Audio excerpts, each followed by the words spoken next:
paid a victim's price. His name is Jesus. Jesus. From the Father's own right hand. Jesus. Son of God and Son of Man. Jesus, who died and rose again. Jesus, he's the Lion and the Lamb. Who is he? With a power none can see. And who is he that any foe would fear his name? Who is he who was humbly led away to suffer that dark day? His name is Jesus. He is the Lion and the Lamb. He is the Lamb that was slain. He is the Lion and the Lamb. He is the Lion that reigns. And my Savior and my King. The Lion and the Lamb. My Jesus. Jesus. Oh, Jesus. Son of God and Son of Man. Jesus, who died and rose again. Jesus, he's the Lion and the Lamb. Who is he? With the eyes that burn like fire. And who is he? With the wonder he inspires. Who is he? Who bore the guilt and shame for those who've gone astray? His name is Jesus. Jesus. From the Father's own right hand. Jesus. Son of God and Son of Man. Jesus, who died and rose again.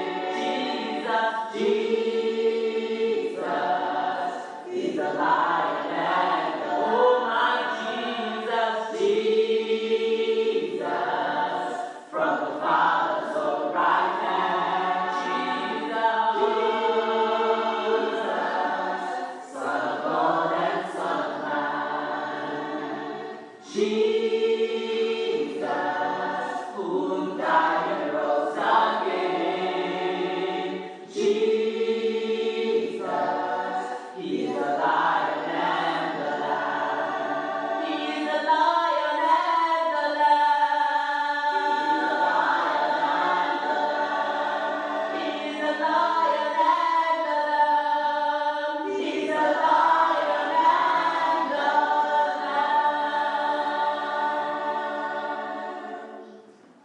I want you to commit yourself to the hands of God.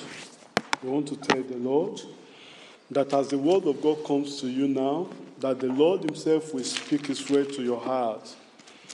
The choir have sung to us, Jesus, he is the Lion and the Lamb, the Son of God and the King. He is the center of this gospel message, and you want to benefit from that message. Talk to the Lord, that as the word of God comes to you, that you not be dull of hearing, but that the Lord himself will speak to you. And the word of God you are going to hear today will be of benefit to you.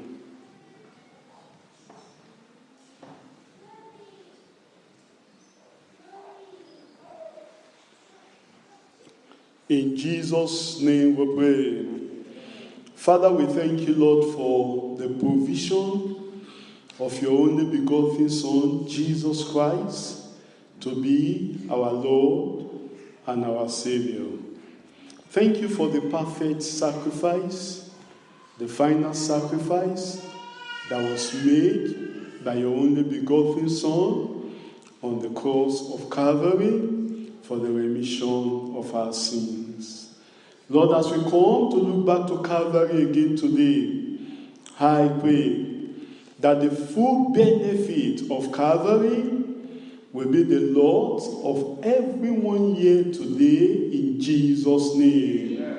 And for those who have not experienced Calvary, Lord, I pray you make it real and plain, so that they will also experience the provision that Christ offered for us on that cross in Jesus' name.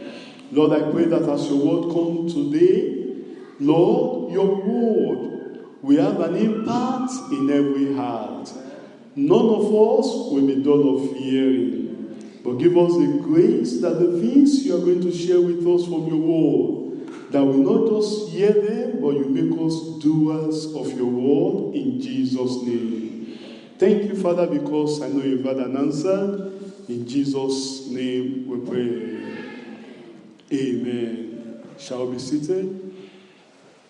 Today, in our Sunday message, we are considering the message titled, The Power of Christ's Unchanging Gospel.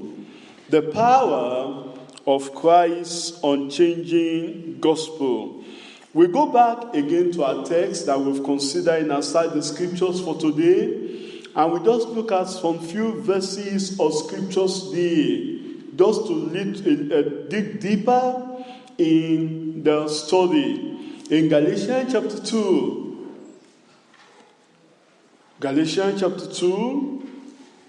I'll read from verse 6 of Galatians chapter 2. I'll read from verse 7 rather. But contrariwise, when they saw that the gospel of the uncircumcision was committed unto me, as the gospel of the circumcision was unto Peter. For he that wrought effectually in Peter to the apostleship of the circumcision, the same was mighty in me toward the Gentiles. In this passage of scriptures where we've read, you see Paul the apostle there in this epistle to the Galatians, emphasizing the efficacy of the pure gospel of our Lord Jesus Christ. That gospel that was committed unto him. That gospel that he preached among the Gentiles. That it is the same gospel that worked in Peter toward the Jews. That was the same gospel that worked through him toward the Gentile.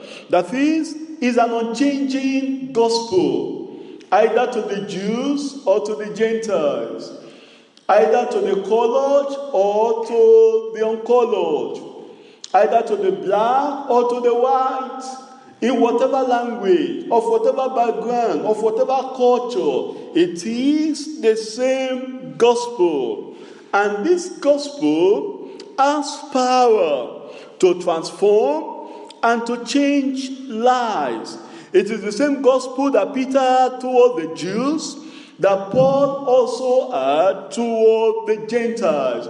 And you see, as the Jews were converted by this same gospel, so the Gentiles were converted through this same gospel.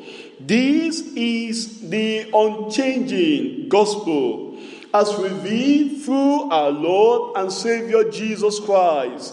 This gospel has power to change lives from whatever nation, culture, color, background, or language.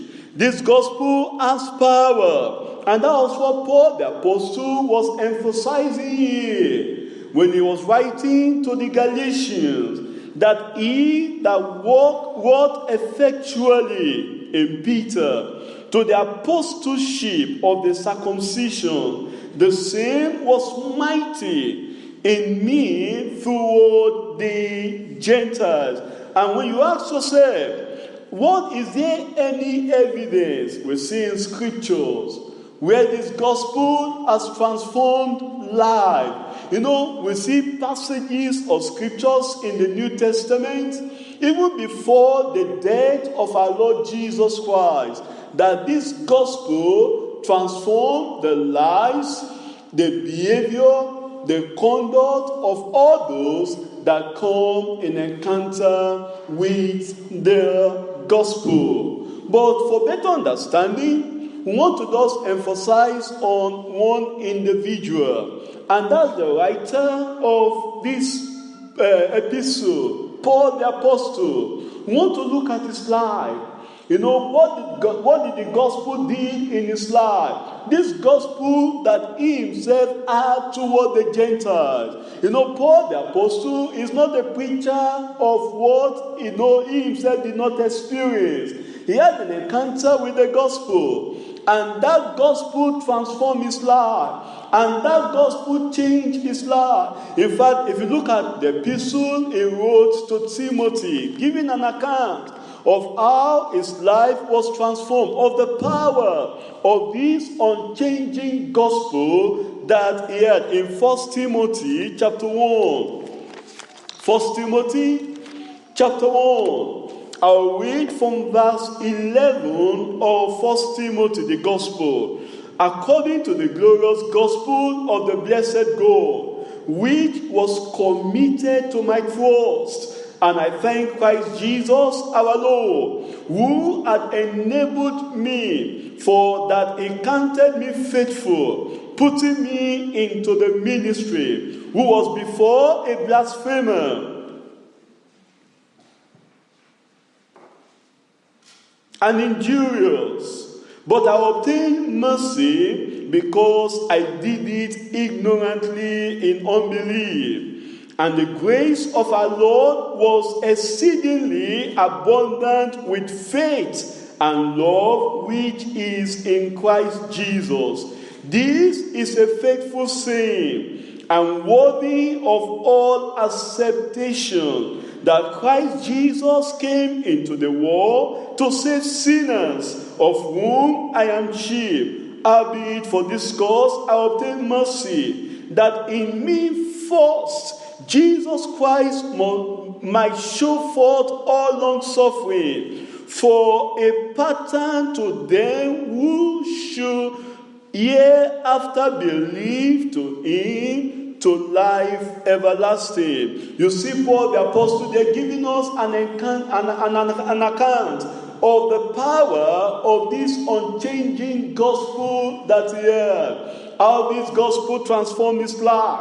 How this gospel changed his life from a blasphemer, an injurious person, a wicked person, to now that he became a propagator, a proclaimer, a preacher of this unchanging gospel. Like I say, the unchanging gospel has the power to transform sinners and restore backsliders. You see in this account of Paul the Apostle, of the transformation that was wrought by the power of the gospel which he received and which he preached toward the Gentiles. The power of the gospel makes it possible for sinners who are far away from grace, who are far away from the Lord, who are far away from heaven, to be brought closer to God through Christ and through faith in our Lord and Savior Jesus Christ. Paul the Apostle, he expressed his gratitude unto God. If you look at this epistle, it says in verse 12, I thank Christ Jesus our Lord. He expressed his gratitude that the Lord did not only save him, that the Lord did not only transform his life, but the Lord also counted him faithful and put him in the ministry and enabled him to preach this same gospel that transformed his life.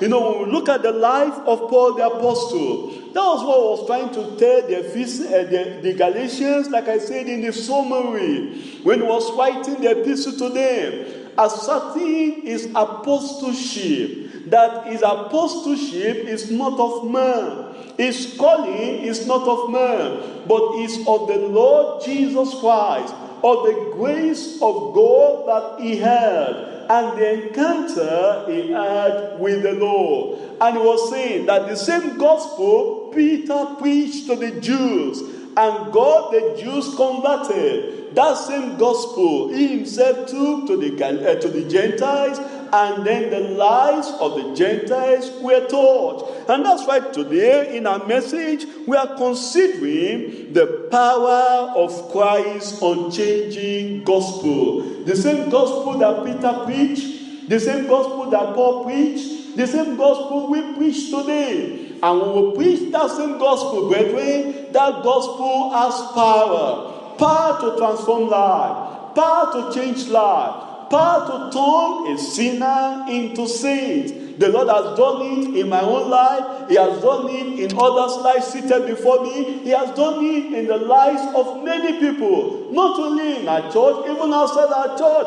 All over the world, lives have been transformed through this gospel. There is power in the gospel of our Lord Jesus Christ. And it's an unchanging gospel. It's not a gospel that will change from nation to nation. No, not at all. It's not a gospel that will change from language to language. No, not at all. Because Paul said, he that wrought effectually in Peter, the same also wrought effectually in me towards the Gentile. It is an unchanging gospel.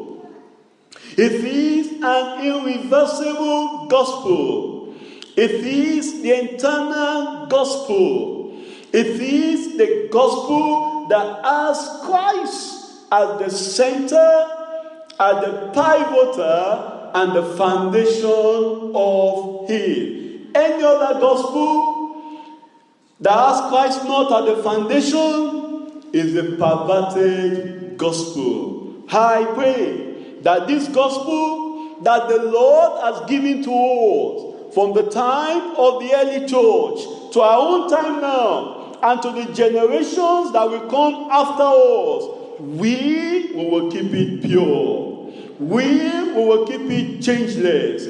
We will keep it unpolluted. We will keep it uncorrupted. This same gospel that Peter had, this same gospel that Paul had, this same gospel that was given to our Father in the Lord, this same gospel that was given to all our leaders, this same gospel the Lord is giving to us. And in our own time, we will not change the gospel. We will not corrupt the gospel. We will not pollute the gospel. And when we keep the gospel in that changeless condition, can I tell you, we will experience the power in that gospel in Jesus' name. It is an unchanging gospel, and we will preach it. We will stand by it. Generations after us will stand by it. We will not change the gospel. We will keep it pure, simple, and plain in Jesus' name. When we look at the gospel, for better understanding, we want to consider this message, the power of Christ's unchanging gospel, under three subheadings. Point 1, we consider the purpose of Christ's coming as Savior. The purpose of Christ's coming as Savior. Then point 2, we consider the promise to the convicted sinners. Sinners who are convicted of their sin. There is a promise of God for them. The promise of His salvation. The promise of receiving the benefit of this same gospel. The promise of receiving the potential, the full potentials of this unchanging gospel. This we consider in point 2, and then point 3 we consider before we pray.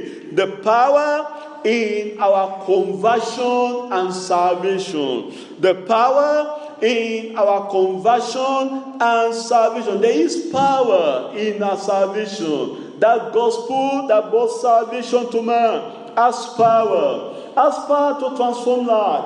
Has power to change life. Has power to turn lives around. And we will stand by this gospel. And we receive this gospel. We will experience the power in that gospel in Jesus' name. Let's go straight to point one, the purpose. Because like I told us at the beginning, Christ is the center of this gospel. He came to establish the gospel.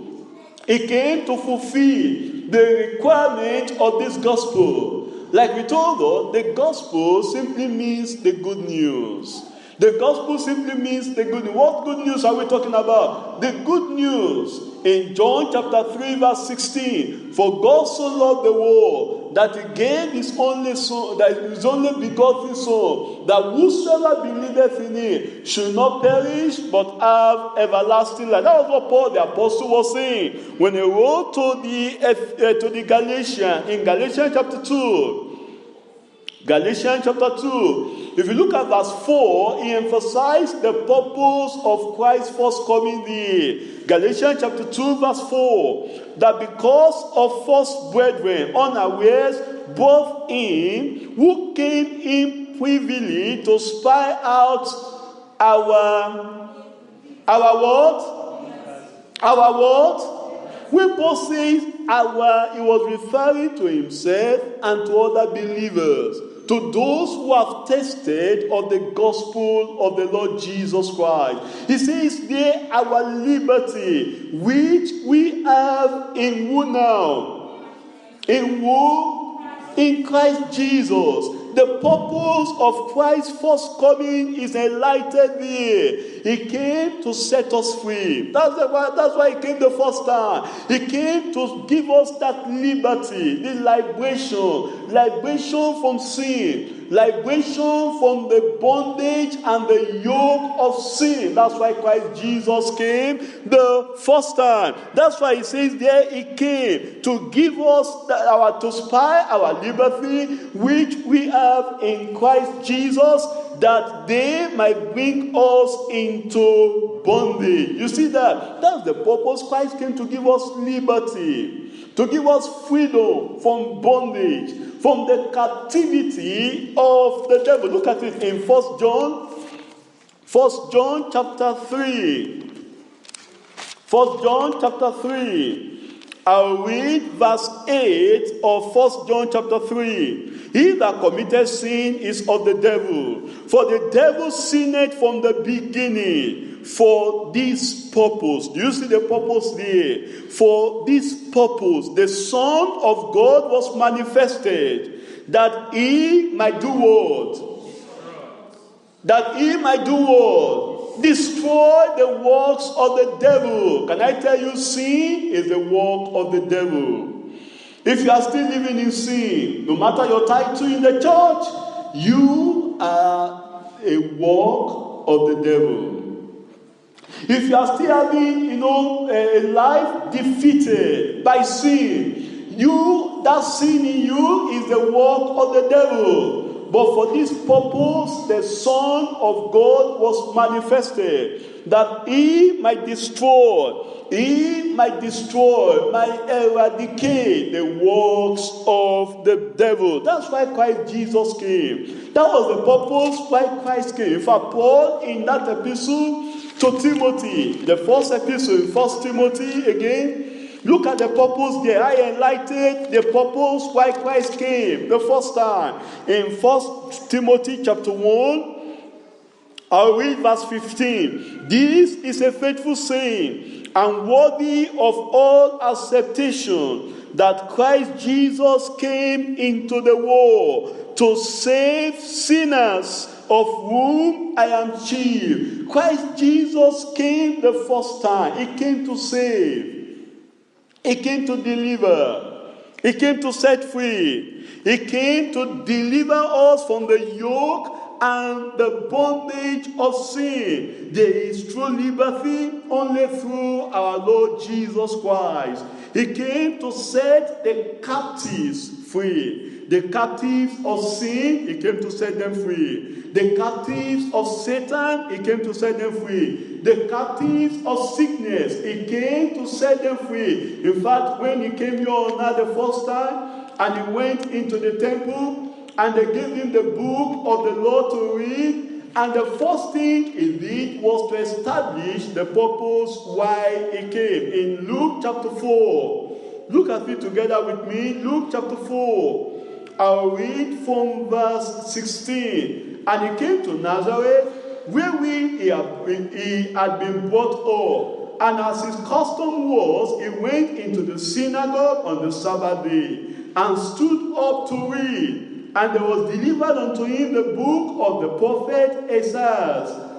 And when he had opened the book, he found the place where it was written. Look at it in verse 18. The Spirit of the Lord is upon me, because he has anointed me to preach the gospel to the poor. Do you see that? To preach the gospel to the poor. He has sent me to heal the brokenhearted, to preach deliverance to the captive, and recovery of sight to the blind, to set at liberty them that are bruised, to set at liberty, to set them free, them that are bruised. That's the purpose why Christ came. He established it right here in the scriptures, that this is the purpose why God has sent him here on earth, to preach the gospel and to set the captives free. In Matthew chapter 1, even before he was born, look at the revelation of scriptures concerning him before he was born. Matthew chapter 1, I'll read from verse 21 of Matthew chapter 1. And she shall bring forth a son, and thou shalt call his name Jesus, for he shall save his people from their sin. He shall save his people. Jesus came the first time to save from sin, to deliver from sin, to set free from sin, to set free from the yoke and the bondage of sin. That's why he came. He came to offer salvation to those who are oppressed. He came to offer salvation to those who are burdened with sin. He came to offer deliverance to those who are captive of the devil. And my friend here today, if you are still under the captive of the devil, I have good news for you. Jesus came to set you free. And today you will be free. I said today you will be free. Free from sin, free from Satan, free from sickness. The Lord will give to you in Jesus' name. He came to save, not only to save from sin, he came to save from Satan, he came to save from sickness. In Mark chapter 2, I'll read verse 17 of Mark chapter 2. And when Jesus added, he said unto them that are whole have no need of the physician, but they that are sick. I came not to call the righteous. You see that? I came not to call. Jesus did not come here the first time to make you righteous, self-righteous, just coming to deeper life. That's not the purpose of Christ coming the first time. No, not at all. He says, I came not to call the righteous. Those who think that, well, I think I'm okay. When I was born into a church, I think I'm fine. When I came to this world, I think, I had a Christian name. I think that's all right with me. No, not at all. That was not the purpose why Christ came. And can I tell you also, this was not the purpose why Christ brought you into a church like this. The purpose why Christ brought you into a church like this is that you will be saved. I didn't hear your amen. That you will be saved, and you will be saved in Jesus' name. Jesus can set you free. He can save you. Save from sin, it will save you. Save from that addiction, it will save you. Save from that bad habit, it will save you. Save from that yoke, it will save you. And you will be saved today in Jesus' name. You say, oh, Pastor, I am saved. I'm saved from sin, but there is this still infirmity in my life, this sickness in my life, this disease in my life. Can I give you the good news today? Jesus came to save you from that infirmity. You know, whatever they've told you in the world, and say, oh, this is a long-time sickness. This is a lifetime sickness. Can I tell you today, I have good news for you. Jesus will deliver you from that infirmity. Jesus will heal you from that sickness, because that's why he came the first time. He came to save from sin. He came to save from infirmity. He came to destroy all the works of the devil in your life, and you'll be free. Tell your neighbor, I'll be free. I will be free today. That true liberty in Christ Jesus, you will have it today. That complete liberation in Christ Jesus, you will have it today. That true freedom in Christ Jesus, you will have it today. And you will enjoy that freedom in Jesus' name. Open your Bible with me again. See the example of see the testimony of John the Baptist about him in John chapter 1. John chapter 1.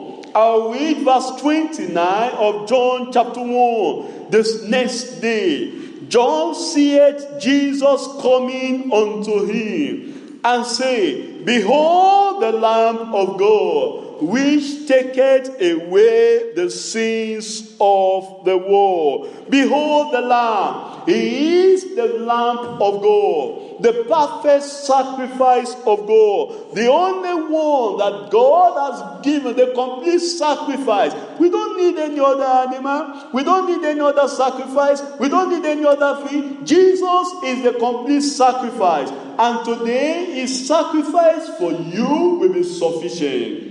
I say his sacrifice for you will be sufficient. My brother, whatever the nature of that sin, or maybe you're backsliding, can I give you the good news today? Jesus is the perfect sacrifice. He was sacrificed to take away your sin. Sin will be taken away from you today. I say sin will be taken away from you today. You will be delivered. You will be set free from sin in Jesus' name. Hebrews chapter 7.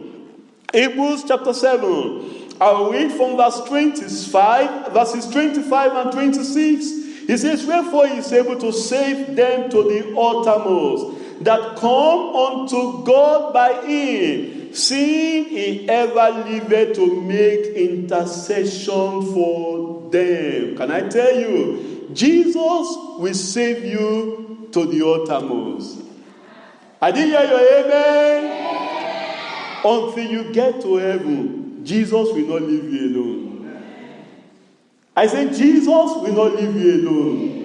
He came to save you to the altar. Jesus did not just save, he did not just save you and just, there are some people when you save them, if you've heard about the rescue, those that rescue people that have difficulties in the sea. Do you understand? If you have an encounter with them, once they rescue you from the sea, and they bring you out of the sea and put you on shore, and you are transferred to the emergency services, and you are taken to the hospital. Can I tell you, those rescue people on the sea, that is the end of their work. Do you know that? That is the end of the work. Once you have been brought on shore and you are transferred to emergency services, they will just go wash their hands because they have other assignment to do. They'll just go and fly again and then go and look for other people to rescue offshore. But do you know the salvation Jesus came to offer for us is not the salvation only to rescue you from the sea of sin and bring you on shore and leave you in the hands of emergency services. When we talk about emergency services, we talk about the church, we talk about the pastor, we talk about the ministers, and say, well, I've saved you now, you are now in their hands. No, not at all. The Bible says Jesus is able to save you to the uttermost. He is praying for you. You will get to heaven. I say you will get to heaven. If you don't think to yourself, I'm talking to myself, I will get to heaven. On the basis of the intercession of Jesus for me, I will get to heaven. On the basis of the prayer of Jesus for me, I will get to heaven. This world is not my own. Jesus will save you to the uttermost in Jesus' name. Because he is able. Because he maketh intercession for me. Because he is praying for you. He is praying for you. The Bible says in verse 26, look at it now. Look at the qualification of this one that saved us, our Savior. For such an high priest became us, who is holy, harmless, undefiled, separate from sinners, and made higher than the heavens. That's the qualification. Jesus came to save from sin. Those who claim to be saved must regularly check up to see if the purpose of his death has been fulfilled in their heart and in their life. You need to realize that the Lord Jesus does not save anyone into sin, but he saved from sin. Do you get that? Jesus did not save you and leave you in sin. He saved from sin. Whosoever is born of God does not commit sin. Because for this purpose was the Son of God manifested, that he may destroy the works of the devil. As the Lord God took the children of Israel out of Egypt, he makes a repentant sinners. He takes a repentant sinners out of the pollution, out of the power, and out of the eternal punishment of sin. Christ did not come for the self-righteous. Those who think that mere religion or born in a church or a member of a church is sufficient. But for those that recognize that all have sinned and come short of the glory of God, Jesus is our Savior. Can I hear that? Jesus is our deliverer. Jesus is our redeemer. Jesus is our rescuer. He will save you today. He died on the cross for your redemption. He died on the cross for your salvation. He died on the cross for your pardon. He died on the cross so that you can be transformed as a sinner into a saint. And today, if you are not experiencing it, you will experience it. Today, if you have been living a defeated Christian life, you will come to the side of victory. Because Christ Jesus had the power. The power of God in which Christ Jesus had the power. The power of Jesus you will experience today in Jesus' name.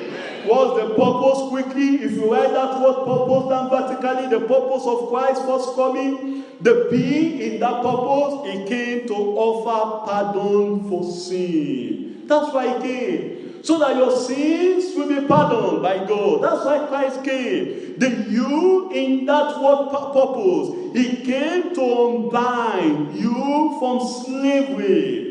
If you are under the slavery of sin and Satan, you will be unbound today in Jesus' name. The arrow in that purpose, he came to redeem from sin. In Jeremiah chapter 31, he came to redeem us from the hands of who? He that is stronger than us. Jeremiah chapter 31.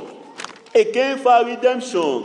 He came so that you will be redeemed. Jeremiah chapter 31, I will read verse 11 of Jeremiah chapter 31. For the Lord has redeemed Jacob. Put your name there. For the Lord has redeemed Israel.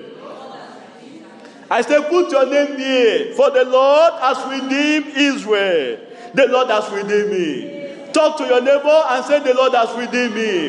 My brother, you are redeemed. My sister, you are redeemed. That's why Christ came. He came to redeem us from Satan. The P in that word purpose, he came to purge away sinfulness. The sinful nature in man. Christ came the first time to purge it away. Maybe you are here, you are struggling with sin. Because of that nature of sin in you, Christ will purge that nature of sin away from your life today in Jesus' name. Look at it in Psalm 65. Psalm 65 quickly. Psalm 65, he came to purge from the sinfulness, the sinful nature. He came to take it away from our life. Psalm 65, I'll read verse 3 of Psalm 65. Iniquities prevail against me. As for our transgressions, thou shalt purge them away. You see that? The Lord will purge it away. Sin will be purged away. That inbred nature of sin in your life will be purged away. That Adamic nature of sin in your life will be purged away. You will not just be saved from sin, but as you make progress and you consecrate your life to the Lord and say, God, I am saved, I want that second experience where you purge away that sinful nature. And as you come to the Lord like that, the Lord will purge that nature of sin away from you in Jesus' name. The O in that purpose, it came as the perfect offering for our salvation. Offering for our salvation. And the S in that purpose, it came to save the sinners. We've looked at that already in Luke chapter 19. He came to save the sinners, not the righteous people. Not those who think, oh, I think I'm okay. You are not okay. Tell your neighbor, you are not okay. You need Jesus. You talk to him, preach to him. Be my preacher today. Talk to him and say, you need Jesus. Or is anybody here that don't need Jesus? Even now as the pastor, can you point to me and say, Pastor, you need Jesus? Point to, I need Jesus in my life. I need Jesus day by day. Because without Jesus, I am nothing. Do you know that without Jesus, you are nothing? And that's why Jesus came. He came to save the sinners. And for those who are saved, he came to secure the saints. Do you see that? To secure. Our security as saints is only in Jesus. Out of Jesus, we are nothing. Out of Jesus, we are nothing. We become powerless. But today, you will experience that security in Jesus' name. The E in that purpose, it came to exhort us to saintliness. That's what Christ came to do. To exhort you. You were formerly in the dungeon, the valley of sin. But when you are saved, when you allow Jesus into your life, he takes you from that valley of sin and he promotes you. Somebody is receiving that promotion today. Somebody is receiving that exhortation today. I'm receiving that exhortation. He came to exhort you from sinfulness to saintliness. I am exalted. I am exalted.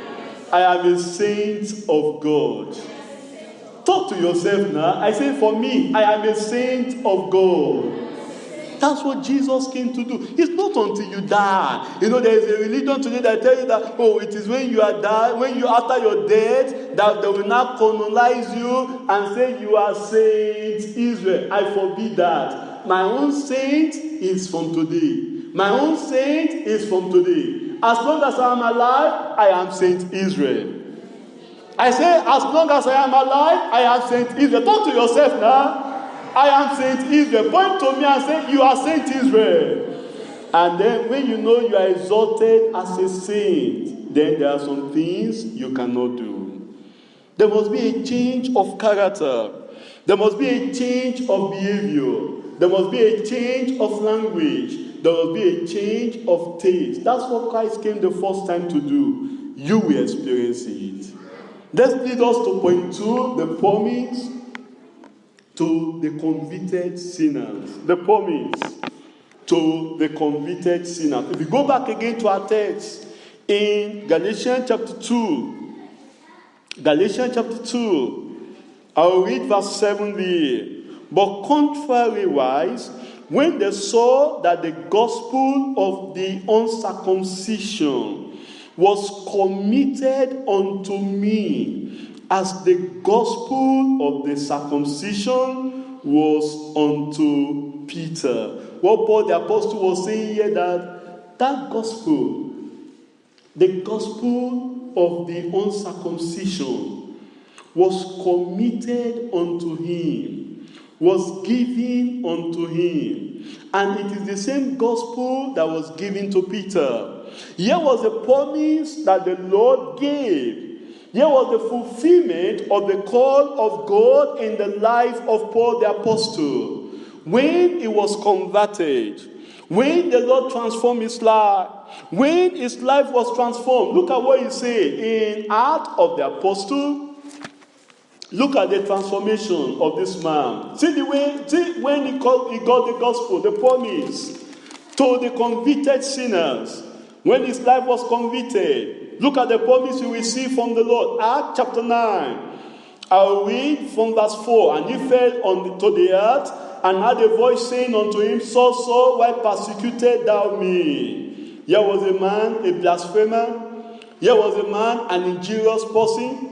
Here was a man, a wicked person. He was going to persecute the church of God. But when he met and when he had an encounter with the Lord Jesus Christ on his way to Damascus, look at what he said. And he said in verse 5, Who art thou, Lord? Look at that. What a conviction. Here was a man that feared no person before. Here was a man that had no respect to the church of God. Here was a man, when one of the saints was even stoned to death, he was here. But at this point in time, when he came under contrition and conviction by the Lord Jesus Christ, he recognized Christ as Lord. And he called Christ Lord. That's the beginning of his salvation. He was convicted. His life was transformed.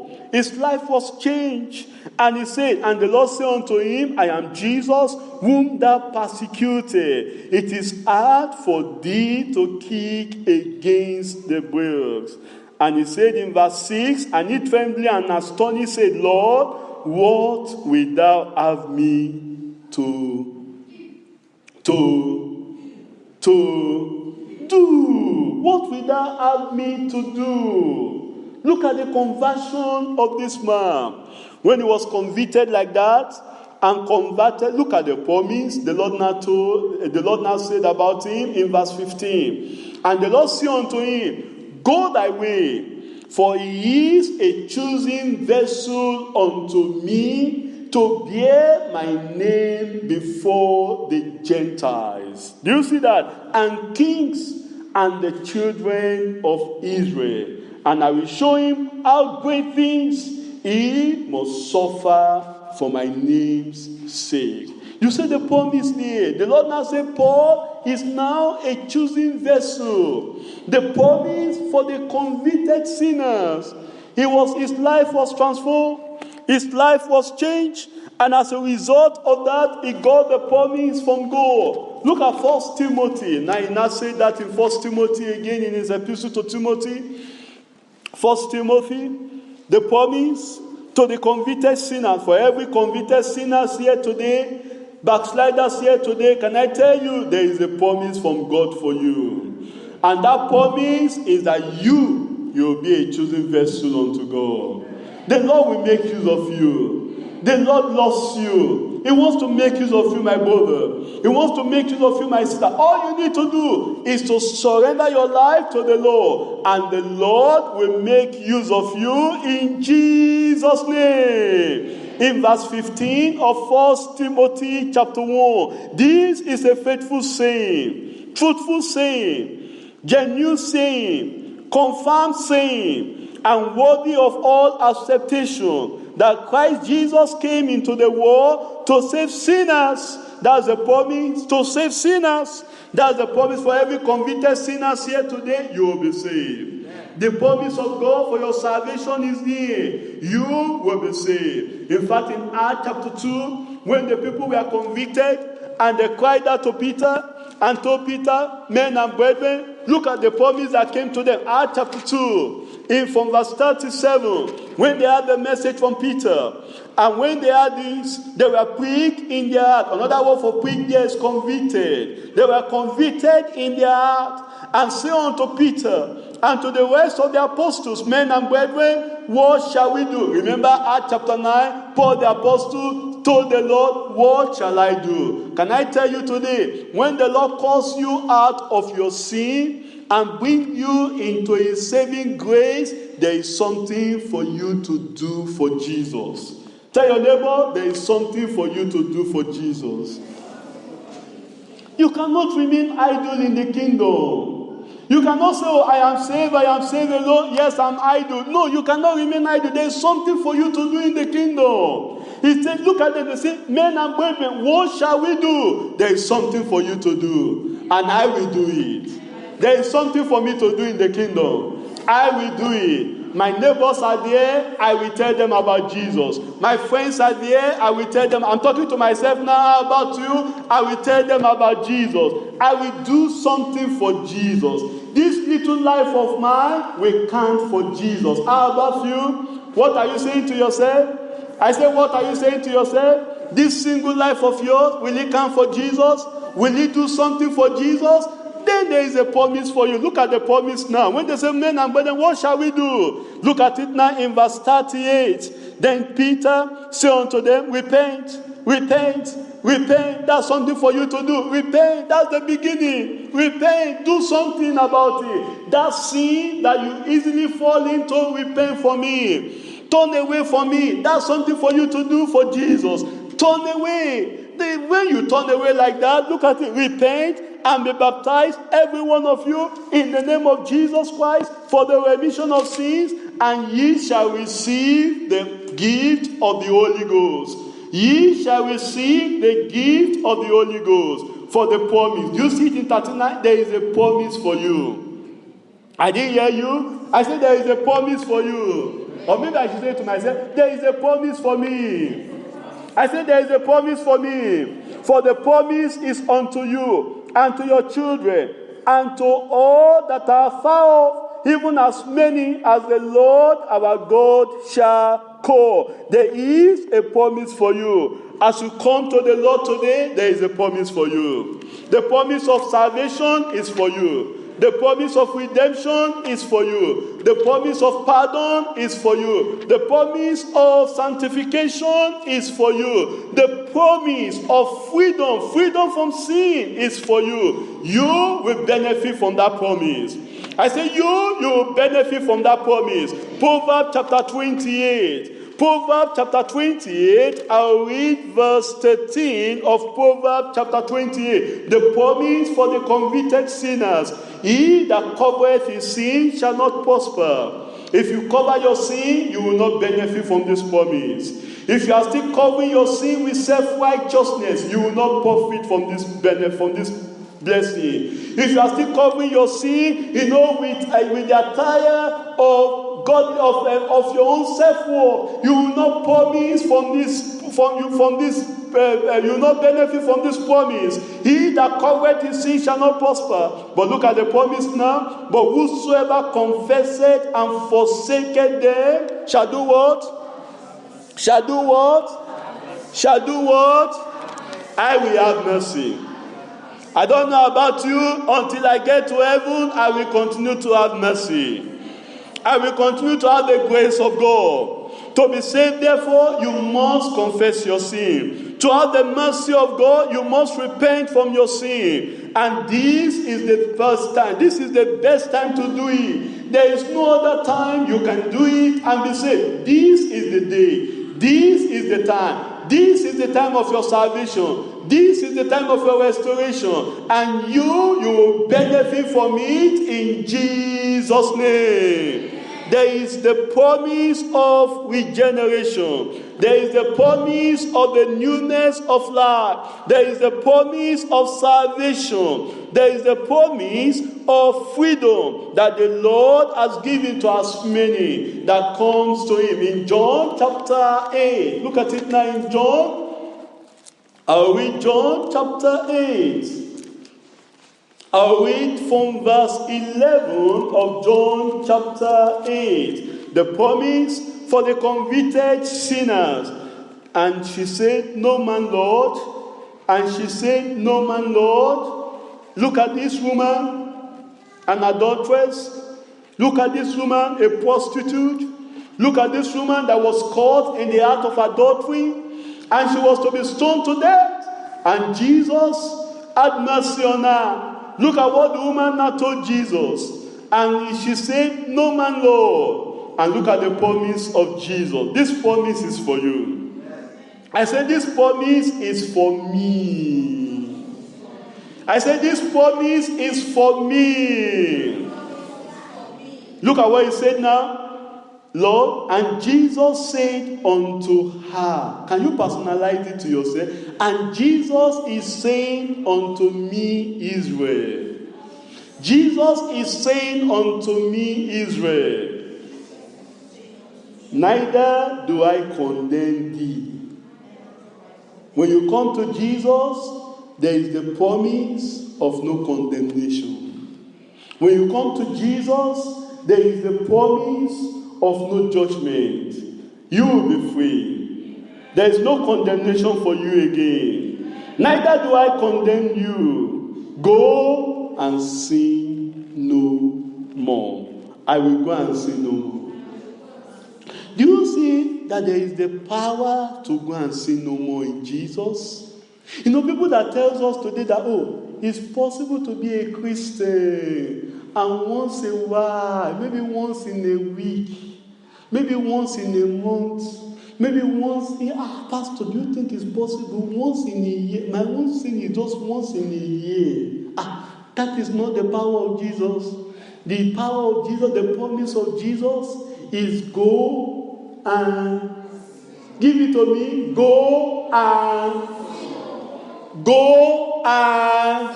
there is power in that word. You will sin no more. I will sin no more. I say I will sin no more. Then look at verse 12 now. Another promise there for you again. It says, then speak Jesus again unto them. Jesus is speaking to you. I said, Jesus is speaking to me. I am the light of the world. He that followeth me shall not walk in darkness, but shall have the light of. Do you have that light? I have the light. The light of life, I have the light of life.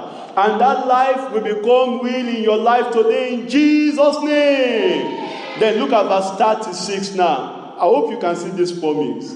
I hope you can catch this. If you don't catch anything today, please catch this promise. This promise is for you. I said this promise is for you. My sinner friend, this promise is for you. My backsliding friend, this promise is for you. My fellow believer, this promise is for you. Verse 36. Can we just read it together with me? 1, 2, go.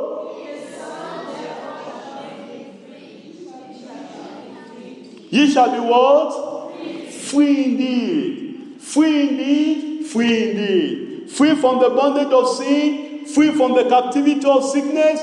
Free from the captivity, from the slavery of Satan. I am free indeed. You will be free indeed in Jesus' name. This leads us to point 3 quickly. The power in our conversion and salvation. You see, from all these things we've read now, there is power when you are converted, when you are truly converted, when you are truly saved. There is power in that conversion, in that salvation. That was what Paul the Apostle was saying there in his epistle. Look at it in Galatians chapter 2. Galatians chapter 2, I'll read from verse 8 only. He that walketh effectually in Peter to the apostleship of the circumcision, the same was mighty in me toward the Gentiles. There is power in salvation. That gospel of Jesus has the power. The power that transformed the Gentiles, that same power that transformed the Jews, that same power is available here today. And that power will work in you. I said that power will work in you. You will be saved. There is awesome power in the gospel of our Lord Jesus Christ. He works effectively, efficiently in the lives of the recipient of the gospel to bring salvation, to bring redemption, to bring forgiveness, to bring, conversion of lives and of heart. Salvation experience comes with power. It comes with righteousness. It comes with renewal. It comes with transformation, and it offers the believers the hope of eternal life. If Paul the Apostle, in that epistle to Timothy, who was once a blasphemer and a persecutor and an injurious person, if he met the Lord, he was transformed, and he began to walk in the newness of life. You will be transformed today. Amen. You will be changed today. That total transformation you will receive today in Jesus' name. This power of conversion and salvation, what does it entail? Number one, there is cleansing from sin. That's the power. When the power works in you, it will cleanse you from all your sin. No matter how dirty the sins may be.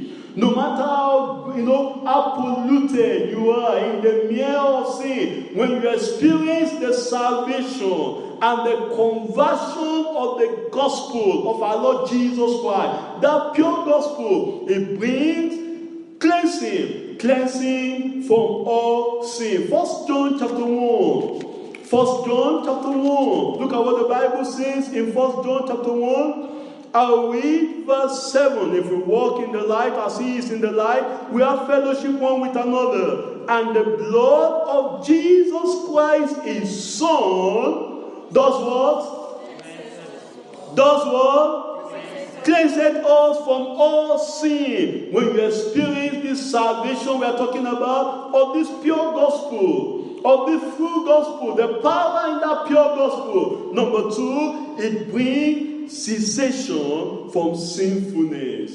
You will cease completely from sin. When you experience the power of the gospel, you will cease. Whosoever, the Bible says in 1 John chapter 3, when you have the seed of God in you, you cannot sin, and you will not sin. I will not sin. Tell your neighbor, I will not sin. Sin will cease in your life if you experience the power of this true gospel. 1 John chapter 3 verse 9. Whosoever is born of God does not, look at it, does not, if you are born of God. I say born of God. I'm born of God. Are you born of God? Are you born of God? If you are born of, can I see your hand up? If you are born of God, the Bible says, whosoever is born of God does not commit sin. Does not commit sin. You will experience that born again experience today in Jesus' name. He says, whosoever is born of God does not commit sin, for his seed remaineth in him, and he cannot sin because he is born of God. Number three, when you have this salvation we are talking about, when you experience the salvation that comes from this true gospel, there will be the crucifixion of self. Self will be crucified in you. That self-lust, that passion of self, of the flesh, will be crucified. When you are genuinely born again, when you experience this conversion, this gospel we are talking about, this pure gospel, you will not be the one that will pry anything that does not, satisfy yourself. You will not do it. No, not at all. Self will be crucified. Today, self will be crucified. I say in you, self will be crucified. When you have this experience, we are talking about conversion and salvation. Number 4, there will be compensation for past sins. Compensation. What do we mean by that?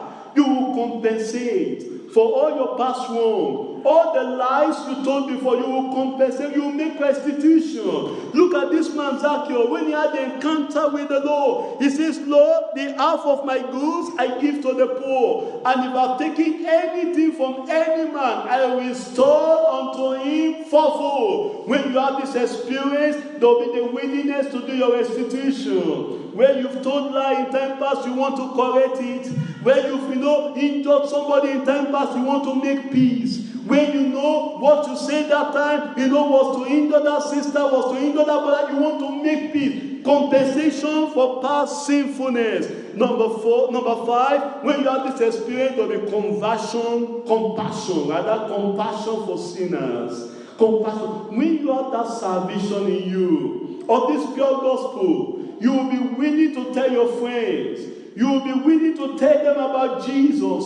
You will be willing to preach the gospel to them. You will be willing to pray for them. Not that you'll be the one when you see them. They are telling you of their sinful exploit. And you'll be laughing. And you'll be saying, well, that's what you did. Well, for me, I went to church. That's not enough. You will cry on your knees. You will go on your knees and pray for that your roommate. You will go on your knees and preach the gospel to him. Preach the gospel to her, because there will be that compassion in you for sinners when you experience the power of the gospel. Number 6, there will be Christ-likeness and saintliness. Christ-like nature, the newness of life.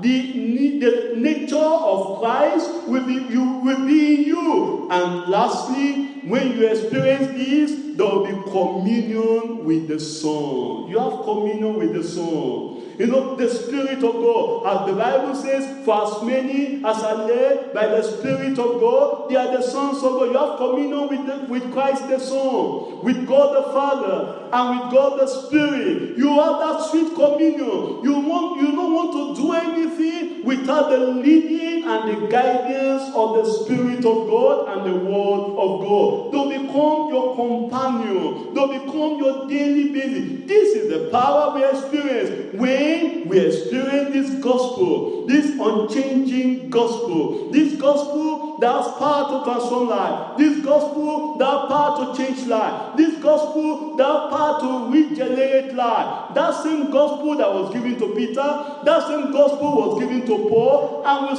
we saw it in the life of Paul, how his life was transformed. And today, my sinner friend, and today, my backsliding friend, if you can come with your load and the burden of your sin. Remember, Christ came the first time. The purpose of his coming was to save you from sin. The purpose of his coming was to redeem you. The purpose of his coming was to offer his life as the perfect offering and sacrifice of God for your sin. The purpose of his coming was to unbind you from the slavery of sin. The purpose of his coming was to save you. You will be saved today. And as you come to the Lord, and you realize your sin, and you are convicted of your sin, there is a promise of salvation for you here today. There is a promise of redemption here for you today. There is a promise of his forgiveness for you here today. And as you come to the Lord, that same power, the power to change life, the power to cleanse from sin, the power to see, to make sure that sin is ceased in your life, the power to crucify the self in you, the power to give you the grace to make your restitution, the power to have that compassion for sinners, the power to live the Christ-like and the saintly life, and the power to have sweet communion with the Lord every day of your life. You experience that power here today in Jesus' name. It is the gospel that has power. That gospel of the Lord Jesus Christ. No other gospel can save. It is that gospel, unchanging gospel, eternal gospel, with Christ as the foundation that has the power to save. And I pray that today you will experience that power. You will benefit from that power today in Jesus' name. Rise up and talk to the Lord in prayers. Are you living a defeated Christian life? Are you getting tired already? Are you struggling with sin in your life? There is power in the gospel of Christ today. As you come to the Lord, you will experience the power. You will experience the power. Remember, Jesus came the first time, not only to save from sin, but to purge you, to save you completely from the nature and the Adamic nature of sin in your life. Talk to the Lord. Consecrate your life to the Lord today, so that you will experience the power of the unchanging gospel. The gospel of our Lord Jesus Christ, that same power that transformed the life of Paul the Apostle, is here today. And the Lord is willing to change you. He's willing to transform your life as you talk to Him in prayer.